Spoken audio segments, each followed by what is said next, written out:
G'day guys, today we're going to have a look at the Death Knight changes for Shadowlands and 9.0. Please keep in mind that this is beta, so things are subject to change, so yeah, with that in mind, let's get into it.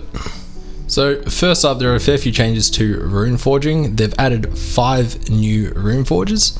There is Rune of the Apocalypse, which gives your ghouls attacks a chance to debuff the target to either take increased damage, a healing reduction, deal less damage, or slow the target and take dot damage. There is Rune of Hysteria, which increases your maximum runic power by 20 and gives your attacks a chance to increase your runic power generation by 20% for 8 seconds. There is Rune of Sanguination, which increases the damage your Death Strike deals based upon the target's missing health. Also, when you fall below 35% health, you'll heal for 48% of your max health over 8 seconds. There is Rune of Spell Warding, which will make you deflect 3% of all spell damage, and taking magic damage gives you a chance to gain an Absorb Shield equal to 10% of your maximum health. When the enemy damages your shield, they will have their cast speed reduced by 10% for 6 seconds. The last new rune forge is Rune of the Unending Thirst, which will give you 5% movement speed. Additionally, when you kill an enemy, you'll heal for 5% of your maximum health and gain a 10% haste and movement speed bonus. Rune of Razor Ice has also had an attack power scaling change. Alright, let's have a look at some new spells, guys. So there is Lichborn. So Lichborn will draw upon Unholy Energy to make you become undead for 10 seconds. This will increase your leech by 10% and make you immune to charms, fears, and sleeps. There's Raise Dead, which will simply summon a ghoul to fight by your side and last for 1 minute. And there's Sacrificial Pact, which will allow you to sacrifice your ghoul to deal 75% of your attack power as damage to 8 nearby enemies, but it will also heal you for 25% of your maximum health. So there's some nice synergy there. Some other changes: Anti-Magic Zone has been removed as a PvP talent and is now baseline for all specs. It has been reduced down to 20% damage reduction from 60% though. Death and Decay: while you're unholy, your necrotic and scourge strikes will hit up to 4 enemies instead of all enemies. Also for all specs, Heart Strike will hit up to 3 additional enemies. Death Coil is now available to all specs. Death Advance: your movement speed has an extra 5% and lasts for 2 seconds longer. Death Strike will now heal you for 25% of all damage taken, down from 40%, and a minimum of 7% of your health, down from 10%. Also with Raise Ally, you will now always resurrect the target with at least 20% mana. Let's move on to talents. So Death Pact is available now to all specs. Wraithwalk has had a bit of a tooltip change, which is quite cool.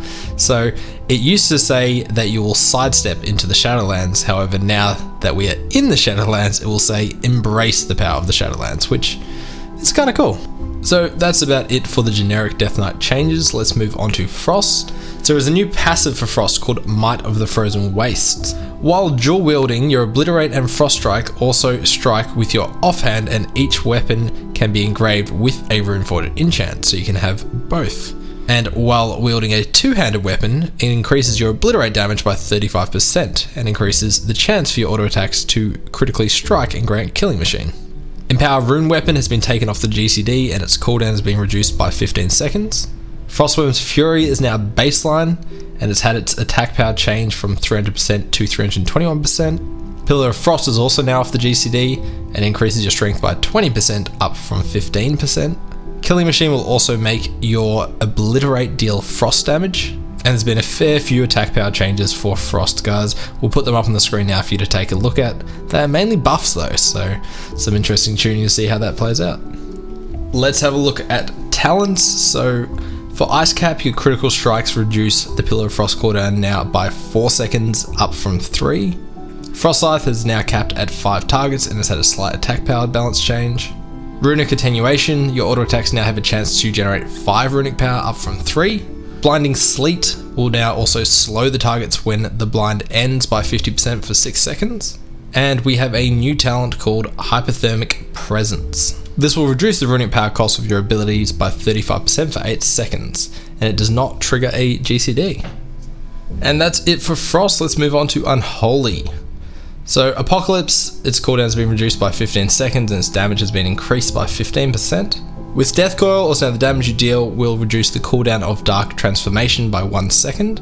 Sudden Doom will now also proc to include Epidemic. Your Mastery Dreadblade will now include minion damage in the percentage increase.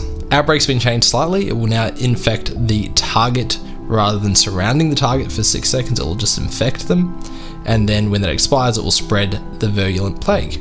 Virulent Plague has also been changed slightly. It will now last for 27 seconds instead of 21, and when the target dies, they will explode onto all nearby enemies. The damage is no longer split, but it does not have a chance to chain erupt anymore. Its attack power balancing has also been tweaked a little bit.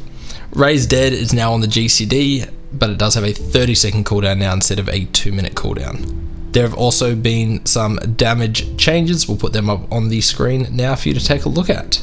Army of the Damned will now make your Army of the Dead and Apocalypse spells summon the Magus of the Dead for 15 seconds, who will hurl Frostbolts and Shadowbolts at your foes. Bursting Swords is now capped at 8 targets. With Defile, while you're in the area, your Scourge Strikes will hit up to 4 targets, same as Death and Decay. However, it will also increase damage as it grows now, which is kind of cool. So Soul Reaper is being completely reworked. You'll strike the enemy for some shadow damage and afflict the enemy with the debuff of Soul Reaper. So after 5 seconds, if the target's below 35% health, they will explode, dealing some shadow damage. If they die, you will gain Runic Corruption for 6 seconds. Unholy Blight has had its attack power change from 98% down to 32.9%, however it can now stack up to 4 times. Your minions will also deal 3% increased damage per stack of Unholy Blight on the target. So Unholy Assault has been reworked. You'll now strike the target, dealing some shadow damage and infecting them with 4 stacks of Festering Wounds, and sending you into an Unholy Frenzy, increasing your haste by 20% for 12 seconds. So that's about it for Unholy. Let's move on to Blood. We have a new spell here, which is Blood Tap. So you'll consume your essence around you to generate 1 rune. So this is a rune generation here. And its recharge time is reduced by 2 seconds whenever a Bone Shield charge is consumed. So that's going to be a bit of fun to see how that pans out, but it's going to be, some free runes for Blood, which is nice. We've got Heart Strike, its damage has been increased by 20%. We've got Marrow Rend, the calculation for the armor gained has been buffed slightly. For Mastery, it's been tweaked slightly. It will now work off the amount that you heal instead of the base amount that you heal. So I guess this is going to come into play if you have some sort of healing reduction on yourself, that you'll actually heal the amount you do instead of the amount you should have. So it's a slight nerf there, I guess. Rune Tap, it now reduces all damage taken by 20% instead of 30%, so there's a bit of a nerf there. Vampiric Blood now also increases all healing and absorbs by 5%, and its duration's been increased by 2 seconds. So let's have a look at talents now. We have Relish in Blood. While Crimson Scourge is active, your next Death and Decay will heal you based on the amount of Bone Shield charges you have active, and it will also immediately give you 10 runic power. Anti-Magic Barrier now reduces the cooldown by 20 seconds instead of 15, and increases the amount absorbed by 40% instead of 30%. Bone Storm is now capped to 8 players. Consumption is also now capped to 8 players, however it will heal you for 150% of the damage dealt instead of 100%, and its cooldown has been reduced to 30 seconds instead of 45. Next up is Mark of Blood. This will now heal the victim for 3% of the maximum health instead of 2% whenever they take damage. Rapid Decomposition will now make your Blood Plague leech 50% more health. Red Thirst will reduce the Vampiric Blood cooldown by 1.5 seconds instead of 1 per 10 runic power spent. And Ferocious will now increase Death Strike's healing by 20%, and duration will be increased by 8 seconds instead of 6. And that's all the PvE changes. Let's have a look at PvP. So as we said before, Anti-Magic Zone has been removed. Unholy Command has also been removed, and we've got a couple of new ones. So we have Rot and Wither, which will make your Death's Due and Death and Decay rot enemies each time it deals damage and absorb healing equal to 100% of the damage dealt.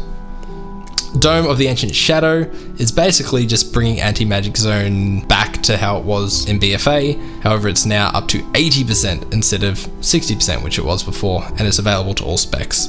So that's kind of cool. So lastly, let's have a look at Covenants. So as everyone should know by now, Covenants will grant you 2 abilities when you choose one of the Covenants. So there is a class-wide ability and a Covenant-wide ability. First up, we're going to have a look at Kyrian. So the Covenant-wide ability is Summon Steward. Summon Steward will summon a steward to you to bring you a Vial of Serenity, which can be consumed to restore 20% of your health and remove all curses, disease, poisons, and bleeds. It also gives you access to change your talents and gives you a little vendor to talk to and things like that.